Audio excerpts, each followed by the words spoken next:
માંડવીના ગોધરામાં યુવતીની હત્યાથી બચી ચકચાર. તીક્ષ્ણ હથિયારોના ઘા ઝીકી ઉતારી દીધી મોતને ઘાટ. પોલીસે આરોપીને પકડવા ચક્રો કર્યા ગતિમાન. ચારીડણમાં સોલાર પ્રોજેક્ટ સામે વિરોધનો વંટોળ. સ્થાનિક માલધારીઓએ વ્યક્ત કરી ચિંતા. પ્રોજેક્ટના કારણે યાયાવર પક્ષીઓને નુકસાન થવાની ભીતિ. ન્યૂ યર ટાંકણે કચ્છમાં પ્રવાસીઓનું ઘોડાપૂર. સફેદ રણમાં ઉમટ્યો સહેલાણીઓનો મહેરામણ. તમામ પ્રવાસન સ્થળો પર જોવા મળી ભારે ભીડ.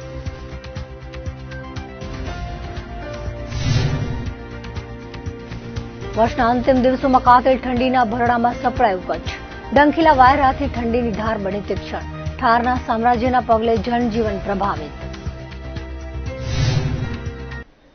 માંડવી તાલુકાના ગોધરા ગામે સોમવારે સવારે ઘર પાસે જ યુવતીની ઘાતકી હત્યા કરવામાં આવી હતી.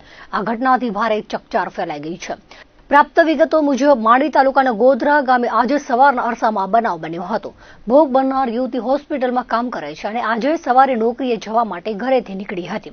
ત્યારે બાઇક પર બે શખ્સોએ આવીને બોલાચાલી કરી હતી અને ત્યારબાદ યુવતીને જાહેરમાં તલવાર અને ગુપ્તીના ઘા ઝીકી મોતને ઘાટ ઉતારવામાં આવી હતી. હત્યાને અંજામ આપીને આરોપીઓ બાઇક પર નાસી ગયા હતા. ઘટના સ્થળે હથિયારો મળી આવ્યા હતા. પોલીસને જાણ કરવામાં આવતા માંડવી અને કોડાઈ પોલીસની ટીમ ગામમાં પહોંચી ગઈ હતી. મૃતદેહને માંડવી સરકારી હોસ્પિટલમાં લઈ જવામાં આવ્યો હતો, જ્યાં પીએમ સહિતની ગતિવિધિ હાથ ધરવામાં આવી હતી. હતવાગીનું નામ ગૌરીબેન ગરવા હોવાનું જાણવા મળ્યું છે. પોલીસ દ્વારા છાણબીન હાથ ધરવામાં આવી છે. એક તરફ સરકાર સ્ત્રીઓને સુરક્ષા આપવાના દાવા કરે છે. 31ની ઉજવણીમાં મહિલાઓની સલામતી માટે ટીમો બનાવાઈ હોવાના દાવા વચ્ચે ગોધરામાં બનેલી ઘટના પશ્ચિમ કચ્છમાં કથળેલી કાયદો વ્યવસ્થાની પરિસ્થિતિ દર્શાવે છે. આ બનાવમાં આરોપીઓને ઝડપી લેવામાં આવે તેવી ઉગ્ર માંગ ઉઠી છે. ભુજના કોટકી રોડ પરના અકસ્માત બાદ વધુ એક હિટ એન્ડ રનનો બનાવ સામે આવ્યો છે. ભુજ નગરપાલિકાના સફાઈ કામદાર પ્રભાબેન નામના મહિલા સ્ટેશન રોડ પરથી પોતાના કામે જઈ રહ્યા હતા, ત્યારે એક બાઇક ચાલકે તેમને ટક્કર મારી નાસી ગયો હતો. આ અકસ્માતમાં ઘાયલ મહિલાને ભુજની જનરલ હોસ્પિટલમાં લઈ જવાતા સારવાર મળે તે પૂર્વે જ તેમનું મોત થયું હતું. બનાવ અંગે પોલીસ ફરિયાદ નોંધવા સહિતની કાર્યવાહી હાથ ધરી છે. ભુજ શહેરમાં ધૂમ સ્ટાઇલમાં દોડતા વાહનોના કારણે રોજબરોજ નાના મોટા અકસ્માતો સર્જાતા રહે છે. 2 દિવસના ટૂંકા સમયગાળામાં જીવલેણ અકસ્માતનો વધુ એક કિસ્સો બનતા લોકોમાં અરેરાટી ફેલાઈ છે. કચ્છના પેરિસ ગણાતા મુન્દ્રામાં પોલીસે 2 દિવસમાં 2 વખત ગાંજો પકડી પાડ્યો છે. નવા વર્ષની ઉજવણી પહેલા અનેકના મનસૂબા પર પાણી ફરાવી નાખ્યું છે. મળતી વિગતો મુજબ મુન્દ્રા પોલીસ દ્વારા બાતમીના આધારે ગાંધીધામ માંડવી હાઈવે પર મોટા કાંડાગરા પાસે દરોડો પાડવામાં આવ્યો હતો. રસ્તા પર વાહન ચેકિંગ કરવા સાથે ટ્રકની મદદથી રસ્તો બ્લોક કરી ટેમ્પો ટ્રેક્સ ગાડીને અટકાવી લેવાઈ હતી, જેમાં તપાસ કરતા 1894 ગ્રામ ગાંજો તેમજ 44,000 રોકડ, મોબાઈલ તેમજ 1.5 લાખની ગાડી કબજે કરવામાં આવી હતી. આ સાથે મૂળ ગોધરાના હાલે ગુંદાલામાં રહેતા અબુબકર ઉર્ફે અબ્બાસ કુંભાર તેમજ તેજભાઈ રૂપાણીની ધરપકડ કરવામાં આવી હતી. બંને જણા ગાંજો લઈ માંડવી વેચવા જતા હતા તે પહેલા પોલીસના હાથે પકડાઈ ગયા હતા. મુન્દ્રા પોલીસે ગુનો દાખલ કરી તપાસ હાથ ધરી છે. બીજી તરફ મુન્દ્રા પોલીસની કાર્યવાહી બાદ એસઓજીએ પણ કેસ શોધ્યો છે, જેમાં મુન્દ્રાના સુખપરવાસમાં રહેતા આરોપી હુસેન ઉર્ફે સંજય દત્ત, રમજાન સમેજાને ઝડપી લેવાયા હતા. તેમના કબજામાંથી 547 ગ્રામ ગાંજાનો જથ્થો કબજે કરી ગુનો દાખલ કરવા આવ્યો હતો. પૂર્વ કચ્છમાં અવારનવાર ટેન્કરના ડ્રાઈવરને ફોડી લઈ તેલની ચોરી કરવામાં આવતી હોય છે, ત્યારે વધુ એકવાર આ ગોરખ પ્રવૃત્તિનો પર્દાફાશ કરવામાં આવ્યો હતો. બી ડિવિઝન પોલીસે પડાણા એક્વાઝેલ કંપની પાસે દરોડો પાડ્યો હતો, જ્યાં આરોપીઓ પોતાના સાગીરતો સાથે મળી બાવળની ઝાડીમાં વાહનો ઉભા રખાયા હતા. આ ટેન્કરમાંથી સોયાબીન તેલની ચોરી કરી અન્ય વાહનમાં ભરતા હતા, જેના આધારે દરોડો પાડી 6 ઈસમોને ઝડપી લેવામાં આવ્યા હતા, જેમાં અંજારના નારાયણનાથ નાથ બાવા, ધનસુખલાલ નાથ બાવા, જીગરનાથ નાથ બાવા, કિશોરનાથ નાથ બાવા, ભાવેશનાથ બાવાજી અને કમલનાથ નાથ બાવાની ધરપકડ કરાઈ હતી. 840 લીટર સોયાબીન તેલ, કેરબા કાર સહિત 13 લાખનો મુદ્દામાલ કબજે કરવામાં આવ્યો હતો. આરોપીઓ સામે ગાંધીધામ બી ડિવિઝન પોલીસમાં ગુનો પણ દાખલ કરાવવામાં આવ્યો છે. આગામી 31 રનવે પશ્ચિમ કચ્છ જિલ્લામાં પોલીસ દ્વારા ચેકિંગ વધારવામાં આવ્યું છે, જે બાબતે માહિતી આપતા પશ્ચિમ કચ્છ એસપી વિકાસ સુંડાએ જણાવ્યું હતું કે નવા વર્ષ 2025ને ઉજવવા માટે લોકો થનગનતા હોય છે, ત્યારે પશ્ચિમ કચ્છ જિલ્લામાં શાંતિપૂર્ણ રીતે ઉજવણી થાય તે માટે પોલીસ કટિબદ્ધ છે. અલગ અલગ સ્થળોએ પોલીસની ટીમ તૈનાત કરી ચેકિંગ કરવામાં આવી રહ્યું છે. जैसा कि आप सभी जानते हैं कि 2025 का आगमन होने जा रहा है, तो 31 दिसंबर को जिस तरह से नव वर्ष के त्यौहार के रूप में नव वर्ष के आगमन को सेलिब्रेट किया जाता है, तो उसके लिए पश्चिम कच्छ जिला पुलिस लगातार कार्य कर रही है योजनाबद्ध तरीके से इस 31st की उजवनी को शांतिपूर्ण तरीके से पश्चिम कच्छ जिले के निवासी सेलिब्रेट करें, इसके लिए हम कटिबद्ध हैं। अलग अलग जगहों पर अलग अलग टीम का निर्माण किया गया है। जहां पर उजवनी होती है नववर्ष की, अलग अलग फार्म हाउस में, होटल्स में, तो सभी होटल संचालकों के साथ में सभी थाना अमलदारों के साथ मीटिंग की गई है।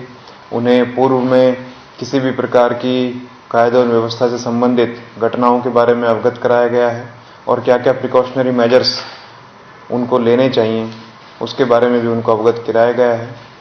एक बार पुनः मेरा होटल संचालकों के साथ जो पार्टी प्लॉट्स उनके साथ एक निवेदन है कि आप सभी तरह के नियमों का पालन करें और किसी भी तरह की पार्टी के संबंध में आप पहले से नज़दीकी पुलिस स्टेशन को सूचित करें ताकि वहां पर पुलिस विनियमन कर सके। ट्रैफिक एवं अन्य परिस्थितियों की सुरक्षा के लिए पुलिस वहां तैनात हो सके।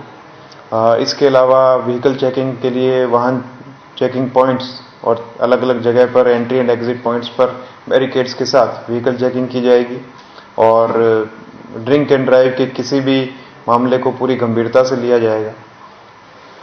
और इसके लिए आज से ही रात के 8 बजे से लेकर के 12-1 बजे तक व्हीकल चेकिंग प्रारंभ की जा रही है, जो 31 तारीख तक जारी रहेगी। इसके अलावा अलग अलग टीमें, शी टीम की टीम स्पेशली खानगी वेशभूषा में विभिन्न जगहों पर तैनात रहेगी, जहां पर भी इस तरह का नववर्ष का सेलिब्रेशन होता है। और महिलाओं की सुरक्षा सुनिश्चित करने के लिए शी टीम लगातार कार्यरत है और 31st के संदर्भ में स्पेशली शी टीम में स्टाफ को बढ़ाया गया है और उनको टारगेट देकर के अलग अलग जगहों पर भेजा जाएगा। तो पब्लिक से भी पश्चिम कच्छ जिला पुलिस का ये एक अनुरोध है कि आप सभी तरह के नियमों का पालन करें और किसी भी तरह की इलीगल एक्टिविटी आपके ध्यान में आए तो आप तुरंत नज़दीकी पुलिस स्टेशन को या पुलिस कंट्रोल रूम को 100 नंबर पे सूचित करें ताकि हम त्वरित कार्रवाई कर सकें। નલિયા ગામમાં આવેલી બજારમાં આખલા યુદ્ધના કારણે 5 ટુ વ્હીલરને નુકસાન થયું છે। મળતી જાણકારી મુજબ નલિયા ગ્રામ પંચાયતની બાજુમાં તળાવ શેરી સામે અંદાજિત 5 જેટલા વાહનો પાર્ક થયા હતા। ત્યાં અચાનક 2 આખલાઓના યુદ્ધના કારણે વાહનોને ધક્કો લાગતા નુકસાની વેઠવાનો વારો વાહન માલિકોને આવ્યો છે। આ યુદ્ધ જોઈને પસાર થતા લોકોમાં ભારે અફરાતફરીનો માહોલ જોવા મળ્યો હતો। ઉલ્લેખનીય છે કે નલિયા ગામમાં ઢોરોનો ત્રાસ દિવસે ને દિવસે વધતો જાય છે।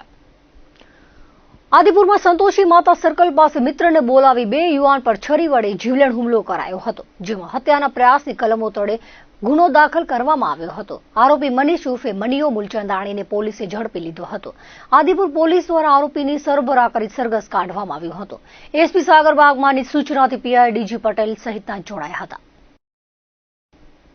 અંજાર પોલીસ સ્ટેશનમાં દારૂના અલગ અલગ 10 ગુનામાં દારૂ કબજે કરાયો હતો, જેમાં 750 mlની 8097 બોટલ, 180 mlના 755 ક્વાટરિયા તેમજ અલગ અલગ બ્રાન્ડના બિયરના 4587 ટીનનો મુદ્દામાલ કબજે કરવામાં આવ્યો હતો।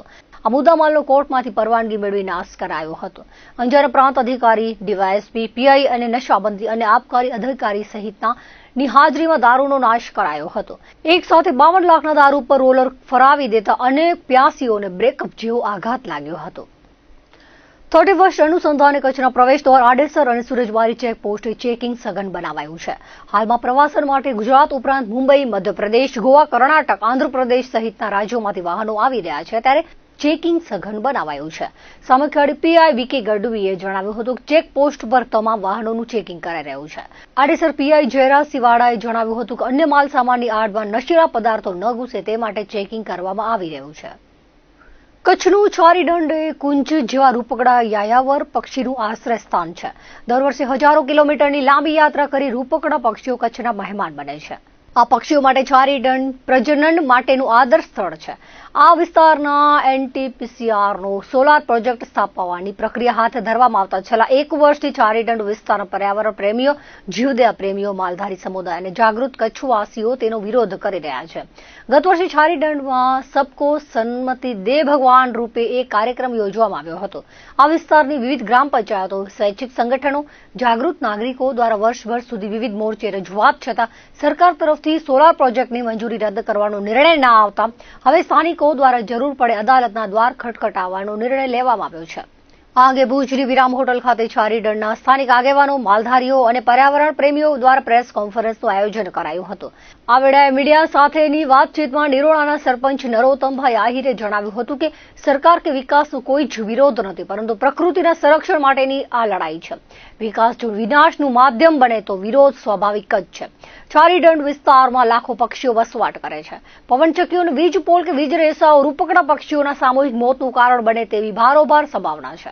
ત્યારે આ વિસ્તાર મૂળ સ્વરૂપે પક્ષીઓના રહેઠાણ તરીકે જ વિકસાવવામાં આવે, અહીં પ્રવાસીઓ માટે પક્ષી દર્શન જેવી વ્યવસ્થાઓ ગોઠવવામાં આવે તે આવકાર્ય છે, પરંતુ સોલાર પ્રોજેક્ટ સ્વીકાર્ય નથી. તેથી સરકાર દ્વારા સત્વરે તેની મંજૂરી રદ કરવામાં આવે, અન્યથા ના છૂટકે અદાલતનું શરણ લેવાની ફરજ પડશે તેવું તેમણે વધુમાં જણાવ્યું હતું.